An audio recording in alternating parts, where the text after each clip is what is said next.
Hello everybody, welcome to Lyle's podcast.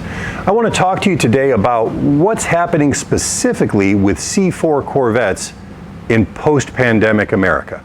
But before we get there, please take the time to like and subscribe to this video, because that's the type of thing that really allows me to keep doing this above and beyond all my other duties.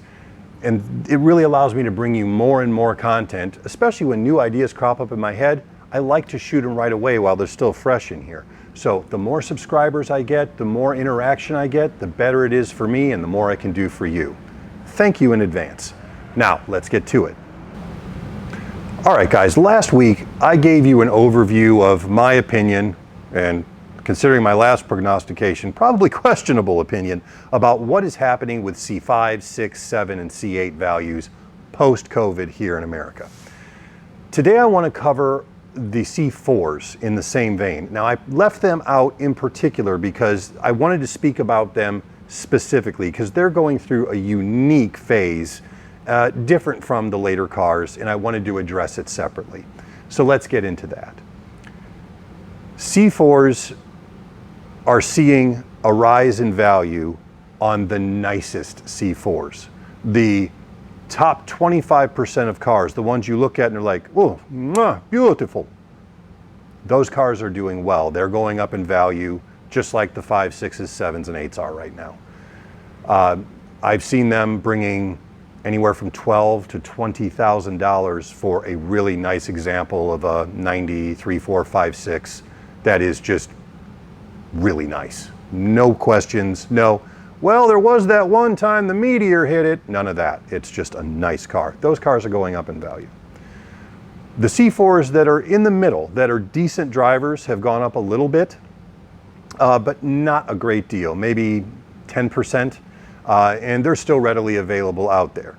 The interesting cars are the ones that are at the, say, bottom 40%. The cars that maybe aren't the most beautiful, aren't the most perfect. Paint is, interiors, but they're still running, driving cars. Here's what I'm seeing with those cars.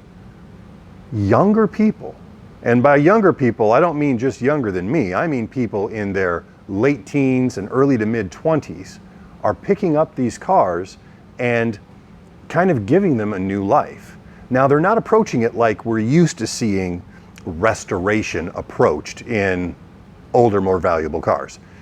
They're not going through and spending $30,000 to bring it back to its former glory. They're taking what's there, making it mechanically sound, and doing what they can with the greatly expanded availability of aftermarket components available today to make it their own. I have seen guys who have picked up 86, 88, 89 cars that were rough, but still mechanically sound, and they are stripping them down and doing a cheap wrap on them to make them all one color. They are getting rid of a lot of the electronics inside. You know, hell, you want to do a set of C4 seats fresh, like factory original, you're going to spend parts and labor close to $2,000 for seat covers, foam, mounting kit, and labor. Or you can get rid of all that. You can buy a set of inexpensive racing seats off of Amazon for about $390 for the pair, mount them to just regular sliding old school seat track assemblies, and you've got brand new seats that work better than the originals did for a fraction of the price. These guys aren't necessarily worried about making sure that the Bose system is restored. They get rid of the Bose system. You can go out in today's market and buy a completely new head unit, small amplifier, and 4 new speakers installed for a fraction of what it would cost to restore the existing Bose system in that car. And you're going to end up with a whole bunch of features that no one had even thought of back in 86, 87, 88, like Bluetooth, hands-free calling, all that cool stuff. And again, you're going to spend less money and have something better than the car was born with. Thankfully, there are plenty of inexpensive tires, especially if you go to 17 or 18-inch wheels with the correct offset. Wheels are not terribly expensive. You can buy a set of nice wheels for $600, $700, $800 for the set, new. You can buy a set of tires for $400 or $500, new. All of these things work into making these cars, they're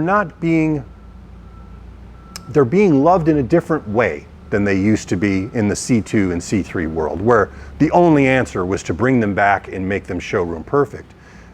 These younger people are taking the cars and the money they have available and making them work for them and making them usable again for a lot less money than restorations cost. And I find that to be really interesting. In fact, I've seen people who have taken C4s, stripped all the bodywork off of them, put 2 bucket seats in them, no windows, no glass, nothing, and turned it into what they call a track cart. Here's a picture of one here that I found on the internet. And they go out and they run them at the track. What an interesting way to make use of the incredible, way ahead of its time handling ability of that car and have fun with it without putting a bunch of money into it. You save a bunch of weight, you don't have to paint anything, you weld in a cage, you're good to go. It's a neat idea, guys.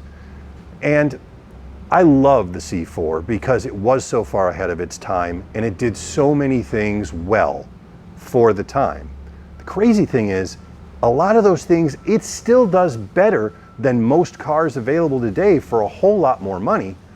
And if you treat them right and you do the right things in a smart way, you can have a lot of fun in a car that costs you 3, 4, 5 grand. There's not another car on the planet that can do what that car can do for that money.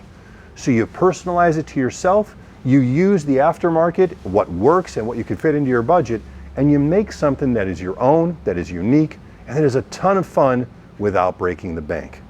If you are working on a C4 and you're doing something similar to this, I'd love for you to share pictures of that with me, your comments below, and I'd love to hear more about what you're finding, maybe some of the tricks you've learned through the aftermarket to make the cars even better. I'm going to include what I find from you guys in a supplement video that I'm going to do in a few weeks about this very subject, and I look forward to hearing from you, your comments, your thoughts, and most of all, thank you for liking and subscribing. Have a great weekend.